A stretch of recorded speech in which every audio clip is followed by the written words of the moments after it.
Isaac though. And a lot of times we try to create our own, relationships or our own dream relationship. But God says, let me do it. Because when I do it, it's going to be smooth. Yes, yes. It's going to be peaceful. It's going to be right.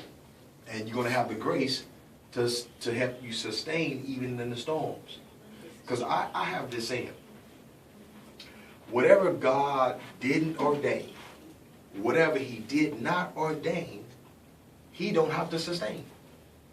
Boy, that's a preach right there. If God didn't ordain it, he don't have to sustain it. But if he ordained it, he have to sustain it. That's why y'all still together. Well, y'all they not even hear me. They not even here. They not even here. No, we are. But see, if God ordained it, come hell or high water, he gonna have to sustain it. And that's how you know. And he mentioned about not having counseling. Counseling is good, but let me tell you something that you got to have that's greater than counseling, and that is a made-up mind. You could have 2 years of counseling, but if you don't have a made-up mind, that counseling won't last. It's good to have counseling, but you got to have counseling plus a made-up mind. Y'all mind made up? Oh, yes. 1 week out, it better be made up.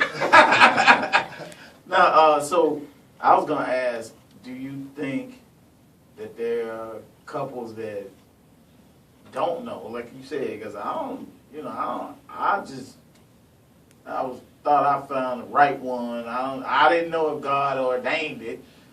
I thought I found the right one, and 25 years later, and my friends will tell you, they may be listening, they was like, well, out of all of us, boy, you found the one.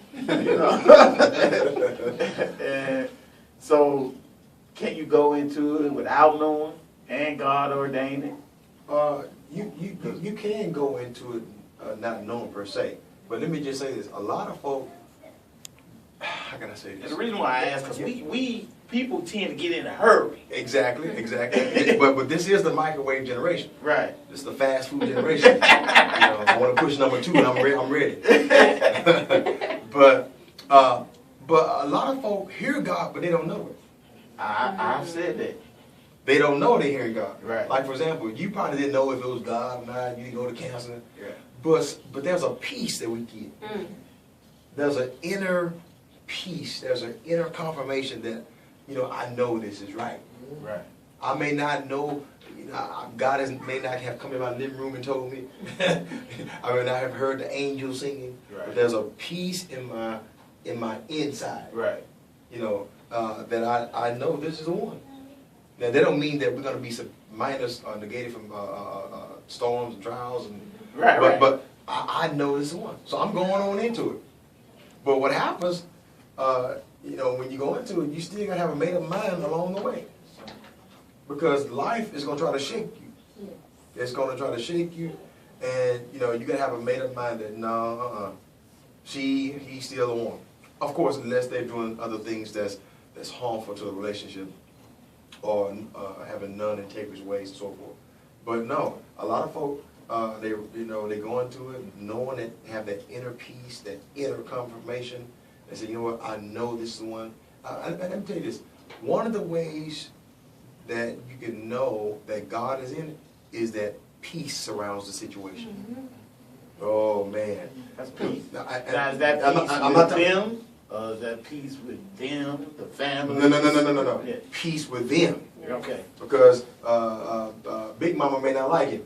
Right. Or somebody may have their own opinion about. No, it's within them. Right. And I'm not talking about peace when it comes to noise and sound. I'm talking about that inner peace. That peace that I can rest on this person. I can inhale and exhale. I can rest. Peace. That's one of the ways you know that God is in it. There's no chaos. There's no, all this mess going on in between us. I know right now that if I died, this person I want at my funeral, this person that I would trust with all my, any situation I'm in, I got peace that this person can handle. Yes. Right. You follow